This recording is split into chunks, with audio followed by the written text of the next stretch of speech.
It's well established frontline fighters can't win battles alone, but Ukraine has shown how vital logistical support is to keep them in the fight and how difficult that can be today. Engineers have to respond quickly to keep an army on its feet, and now the UK is transforming its approach. Everything that we're doing right now is on lessons learned, and actually it's testing the way that the Corps and probably the wider army has functioned for a long time. But what we're really testing now this time is how to push logistics as far forward as possible, pushing recovery assets as far forward as possible, and literally only a few Ks behind the front line, so quite far out. When artillery guns push forward, they still need ammunition delivered.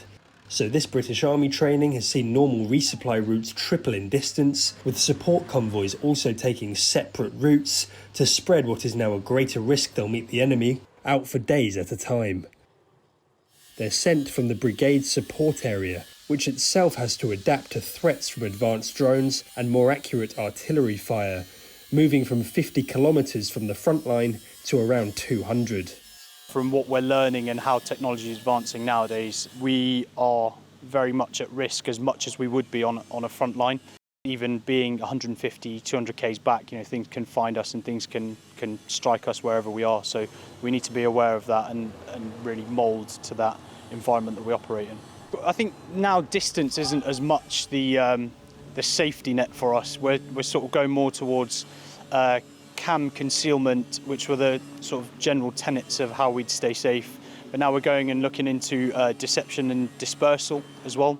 Electronic signatures that would give away the location of the hub are mimicked elsewhere to throw off the enemy. Meanwhile, the army looks to split up the real thing, minimising the impact of any successful enemy strike. There's no hiding it, we're a big entity. One of the things that we've discovered is that actually this would need to be broken down into much smaller nodes.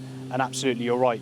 Distance isn't the factor that's going to save us. It's dispersion and a bit of deception. So we're looking on how we can employ that to keep us safe.